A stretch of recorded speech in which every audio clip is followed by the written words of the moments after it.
Ça va bien. Oh, et vous? Bah oui. Toutes les news. Allez, qu'il ne fallait pas rater. En ce lundi 7 mai, J+1, ça y est, le compteur s'est inversé depuis hier soir. Oui. Bah oui, c'est une nouvelle page de l'histoire qui est en train de s'écrire.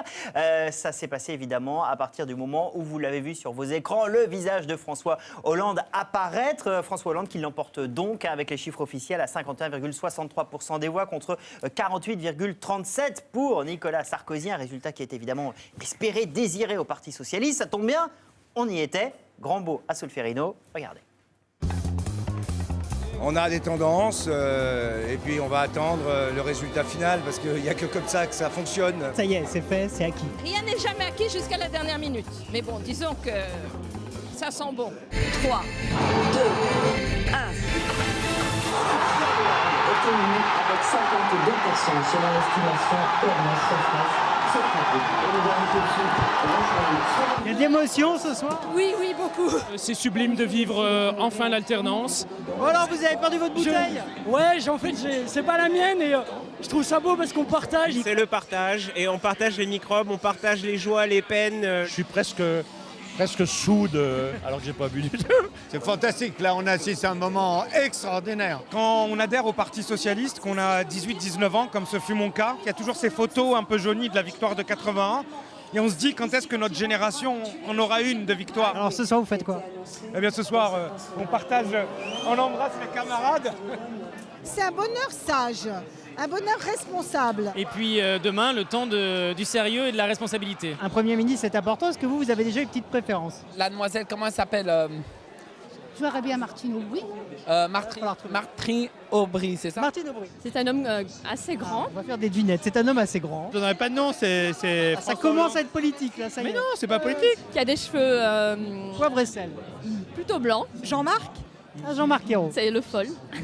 C'est ça. Vous savez, il n'y en a qu'un qui décide. C'est François Hollande qui va décider. Dites ça parce que vous voulez postuler.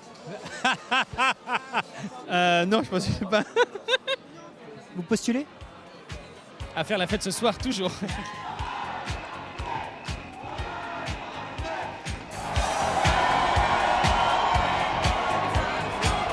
Nos parents viennent nous envoyer des textos là, en nous disant qu'on vivait ce qu'ils avaient vécu en 81. Je suis de la génération Mitterrand, mon fils non.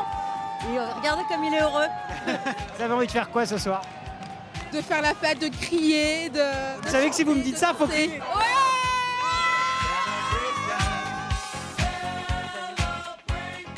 Voilà, des cris et de la joie. Un reportage est monté avec Yves-Marie Bouguenac, réalisé avec Isvorène depuis Isère. En tout cas, voilà comment François Hollande est devenu le 7e président de cette 5e République. Victoire reconnue dès hier soir par Nicolas Sarkozy dès 20h15. Pour le dire, c'était le nouveau président élu démocratiquement. Et ce matin, François Hollande disait au micro, c'est parti, il faut bosser. Exactement, vous allez voir, on va y revenir à son boulot. Voilà, qui nous amène justement aux larmes du jour. Bah oui, parce que forcément, il y a eu des cris et des larmes du côté de chez Nicolas Sarkozy. Regardez, ça se passait à la Mutualité comme au premier tour et ça se voit sur les visages. Il y avait de la déception là-bas, on avait voulu y croire jusqu'au bout. Du coup, à l'avenir, hier soir, il était noir, très noir. Je sais pas du tout ce qu'on va devenir. Ça va être un désastre. L'avenir est difficile. Ça promet des lendemains qui déchantent. Je pense que réellement, la France va se réveiller avec une vraie gueule de bois dans 6 mois. Comment voyez-vous l'avenir? Je le vois pas. Bon voilà, ça c'est fait, il n'y en avait pas du tout pour Véronique et Davina. Voilà, ça c'était... Mais oui, évidemment. Alors après l'émotion, Davina, quand elle est même... partie chez les bouddhistes. Oui, dans un monastère Voilà, d'ailleurs. Véronique, qui était Véronique déçue va pas hier soir, tarder. qui était triste. C'est possible. Vu l'avenir qui se réserve Véronique. pour elle, voilà, il y avait l'émotion, puis quand même, on a essayé de chercher les raisons de la défaite. Oui. Les magazines, les médias ont engagé une vraie chasse à l'homme. Je pense qu'il y a eu un vrai acharnement contre la personne de Nicolas Sarkozy. La haine viscérale des médias et de son opposition contre un homme. Tout le monde détestait Sarkozy, mais personne ne savait pourquoi. Il a perdu parce qu'il était seul contre tous. Il y a eu trop de divisions. C'est très difficile en étant président sortant en période de crise de garder le pouvoir. Le président a sauvé la France et les Français s'en sont pas rendus compte. C'est ça qui est injuste et terrible.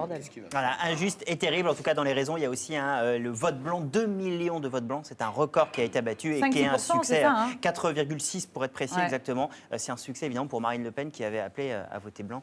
Le mystère du jour. Que va faire Nicolas Sarkozy? C'est la il question l'a que tout le monde se redit. pose. Il avait dit qu'il quitterait définitivement la vie politique. Hier soir, c'était quand même un tout petit peu moins clair. Une autre époque s'ouvre. Dans cette nouvelle époque, je resterai l'un des vôtres. Je partage vos idées, je partage vos convictions.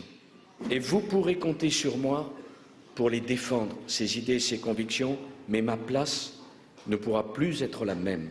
Voilà, ma place ne sera plus tout à fait la même. Alors laquelle sera-t-elle? En tout cas, il ne mènera pas la bataille des législatives, ça c'est dit. Et il sera pour l'instant président jusqu'au 15 mai, puisque ça a été fixé aujourd'hui, 15 mai, pour la passation de pouvoir avec François Hollande. Alors des nouveautés, va y en avoir, celle du jour. Bah oui, la nouveauté, il a compris très vite la nouveauté de sa vie, François Hollande ce matin. Regardez, dès la sortie de chez lui, c'était cette nuée de caméras, de journalistes qui désormais le suit partout. Ça, c'était direction son QG son matin. Patrick QG Cohen rebaptisé antenne présidentielle. Désormais, le président élu était escorté, vous le voyez, par beaucoup de monde. Mais heureusement, il est prêt, le président.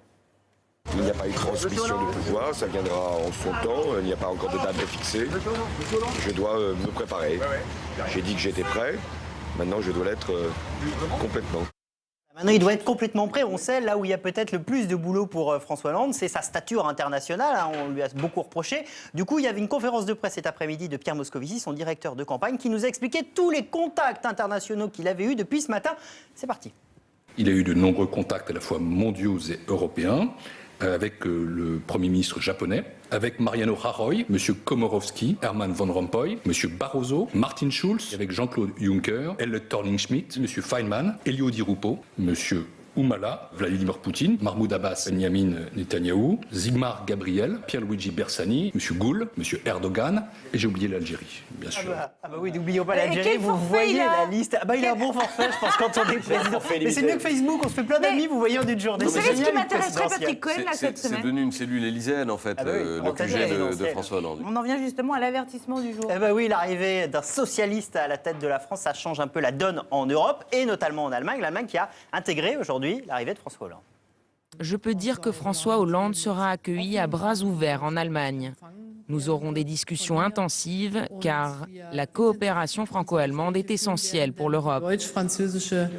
Voilà, des discussions intensives. Il y a beaucoup de quotidiens américains qui titraient là-dessus. Tout à fait, parce qu'Angela Merkel, d'ailleurs, elle a donné le ton aussi aujourd'hui. Elle a bien dit clairement, au-delà des amabilités qu'on vient d'entendre, qu'il était hors de question pour elle, pour l'instant, de renégocier le pacte budgétaire. Ça veut dire que la discussion va être compliquée avec François Hollande, donc elle va être difficile. Il y a peut-être un sujet quand même qui va réunir les deux leaders européens, c'est les autres élections qui ont eu lieu ce week-end, les élections en Grèce, parce que vous le savez, le résultat a été étonnant, puisque c'est cet homme, vous le voyez, le leader du parti ultranationaliste, qualifié souvent de néo-nazi, qui a remporté une vraie victoire en ébranlant la classe politique grecque. Il va pouvoir faire rentrer à peu près 20 députés au Parlement. C'est une vraie remise en cause de la Grèce sur son plan politique, sur son plan économique. Et ça, c'est un sujet sur lequel, c'est sûr, les deux leaders européens, François Hollande et Angela Merkel, vont devoir travailler ensemble, main dans la main et très vite. Non, mais il y a du boulot, là. Il y a plus que du boulot. Il y a du boulot. La bataille du jour. Allez, la double bataille de l'UMP. L'UMP qui est forcément un peu en cellule de crise depuis hier. Aujourd'hui, il y avait un conseil politique extraordinaire qui était organisé. Regardez, le nombre de journalistes est assez incroyable. Bernard Debré s'est même pris quelques coups de caméra dans la tête. Vous allez voir, il était un peu sonné par la suite. Heureusement, il est médecin, tout va bien.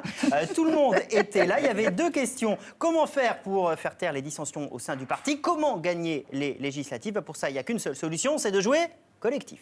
Le mot du jour, c'est collectif. C'est comme au football. Il y a un ballon qui doit circuler entre les uns et les autres.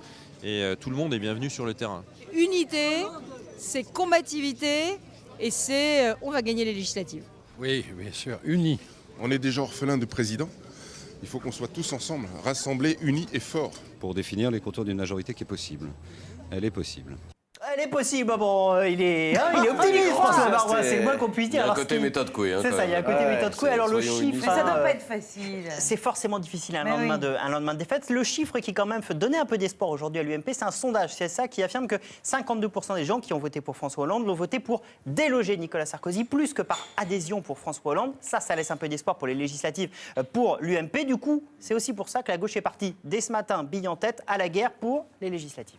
Il faut tout simplement donner au président de la République la majorité dont il a besoin pour mettre en œuvre son projet. Les Français donneront et doivent donner une majorité à François Hollande. Ils vont donner une majorité pour pouvoir faire les réformes. Il faut que François Hollande ait les moyens d'agir.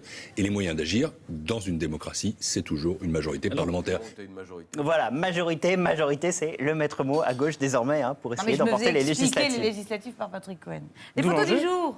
Les couvertures, parce que pour être totalement complet, il faut évidemment faire un tour dans les kiosques. Et vos hebdos sortent exceptionnellement ce lundi. Du coup, regardez, le point est assez sobre. le président François Hollande. C'est le titre historique du point. Ouais, C'est-à-dire parce que qu'à chaque élection présidentielle, le point titre, le président avec la photo du nouvel élu. Exactement. Pour le Nouvel Obs, c'est un peu plus engagé. Enfin, voilà, ça c'est fait, c'est dit. Et pour l'Express, regardez, le président, là aussi extrêmement sobre. L'Express qui nous a fait un petit cadeau parce que si ça n'avait pas été François Hollande, ça aurait été qui? Ça aurait été Nicolas Sarkozy. Et la couverture, elle aurait ressemblé à ça. Ça se serait intitulé L'exploit avec Nicolas Sarkozy. Si, c'est pas du tout un montage. Ils nous l'ont confié, on les en remercie. Voilà à quoi ça aurait pu ressembler. C'est assez rare. Merci à eux. Ça ira à la poubelle quand même, où ça restera. C'est en chouette mémoire de nous l'avoir montré. Merci l'Express. Exactement. Bien.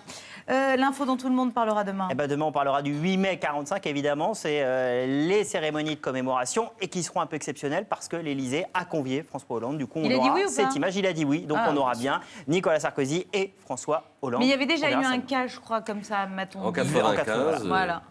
Merci beaucoup, Philippe. C'était très, très clair. Dans un instant, Zabou Bretman sera notre invité. Un live de Jason